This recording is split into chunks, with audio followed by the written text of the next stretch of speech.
Hey nerds, I'm back with another Final Fantasy Deck Tech featuring one of the most underrated commanders from the precons, and I think from the set as a whole, Gogo Mysterious Mime. While he might not be as flashy or beloved as VV or Yoshtal, he provides a fun gameplay loop that will keep games moving while showing off the power of turning creatures sideways. Gogo's a pretty straightforward creature. They turn into other creatures you control until the end of the turn, and gives himself and that creature haste, a small bump in power, and it forces you to attack. Now, thankfully, he does keep his name, so you can copy legendary creatures like Atali Primal Storm or Ilharg the Razeboar for some insane value, but we'll get into that later. Now, if you're looking for a similar commander but with more colors, Ishin Two Heavens' one is a solid option. Both are combat-focused commanders that are a blast to play and will have some overlap in pieces, but I prefer the obscure over the mainstream, which is why Gogo gets my vote. Now, when I first started building Gogo, I wasn't quite sure what I wanted to do. One idea I had was building a pirate deck, but I really wanted to take advantage of some of the big red creatures, so I decided to build mono red mid-range. Let's just take all of the most fun red creatures, slam them into a deck, and turn them sideways. Gogo also makes a great pile commander. Now, a pile deck, if you haven't seen my video on it, is when you take a random pile of cards that you shuffle into a deck each game. My Gogo list has 32 creature slots, so you could shuffle in 32 random red creatures that you love each game, and that way, the deck also stays fresh and you don't win the same way every time. Of course, for this video, I wanted to have an actual list in the video description, so I had to make some choices in the cards I added. Of the 32 creatures, there are several that I think should be played in most, if not all, Gogo decks. The aforementioned Atali Primal Storm has been a creature that I've loved, but has often disappointed me when I've tried it outside of like a dinosaur deck. The lack of haste and the big threat it poses when it hits the board will make it or its controller a huge target. But with Gogo, Atali can attack the turn it comes down, and you get 2 attack triggers, one from Gogo and then one from Atali. Similarly, Ilharg the Razeboar is great at cheating big creatures into play for a turn. If a creature is put into play with Ilharg's ability, it doesn't get its attack trigger, which is why I wanted to add creatures that also have good enters abilities, like Inferno Titan and Overlord of the Boiler Bilges. These are great creatures to sneak into play. Speaking of sneaking cards into play, Sneak Attack is more affordable than ever and is still one of the most fun red cards ever printed.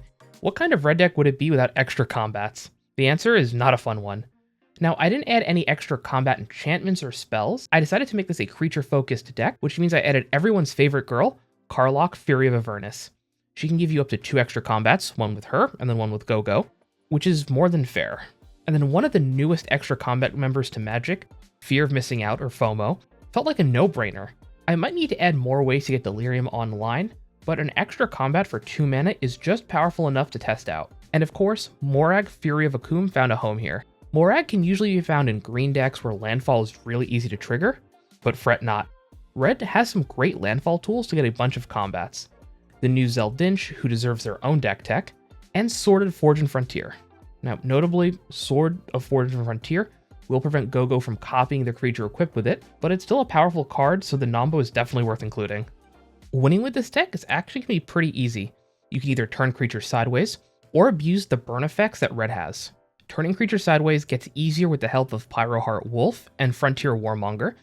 It turns out giving creatures menace makes them harder to block, especially if they already have some form of evasion like flying or first strike. Aside from the 2 burn creatures I mentioned earlier, Inferno Titan and Overlord, there's Dragonhawk Fate's Tempest, which isn't just burn, but also card advantage. Drakuseth Maw of Flames has been a big Timmy card that pumps out so much damage, and I love, and I'm glad to have a home for it. And a creature I'm surprised that I don't see more often is Thundering Raiju. It not only grows Gogo or any other creature we want in play, but it also burns all opponents on attack, and it only comes in at 4 mana. For upgrades, there are 2 categories. Game changers, and just good creatures that I think are a little too expensive to add on a budget, but are still worth including if you can get your hands on them or maybe you've opened them. First, let's start with the non-game changers.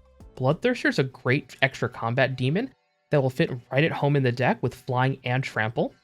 Delina Wildmage will make token copies of creatures we control. Those creatures are tapped and attacking, and she ignores the legendary rule, which is really great in this deck since we do have quite a few legendary creatures.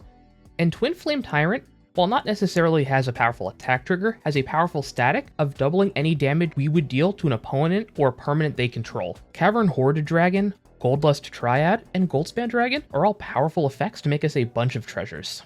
And if you really want to push the budget of this deck, Ancient Copper Dragon would be incredibly powerful here, giving you the potential to make like 40 mana in a single turn. It's a 1 in 400 chance of happening, but 1 in 400 is still not 0. If I were to make the deck bracket 3, I'd prioritize adding Deflecting Swat, Gamble, and Jessica's Will.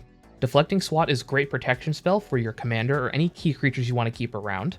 Gamble's just a fun tutor. I'm not even sure if it should be on the Game Changer list, but that's a discussion for another day. And then Jessica's Will can provide you with a ton of mana and card advantage all at once, allowing you to slingshot ahead. As always, I would love to hear your thoughts on this deck, the commander, and then what Final Fantasy commanders you've been brewing with and have enjoyed playing with or against. Definitely let me know in the comment section down below, and you can find a link to the deck in the video description. Also, I have a Discord server now. It's a great place to hang out with community members, get deck help, and just chat. You can find a link to that also in the video description below. If you want more quick deck techs like this, give the video a like, subscribe, and ring that bell to get notifications when all my videos go live. Alrighty nerds, I'll see you in the next one.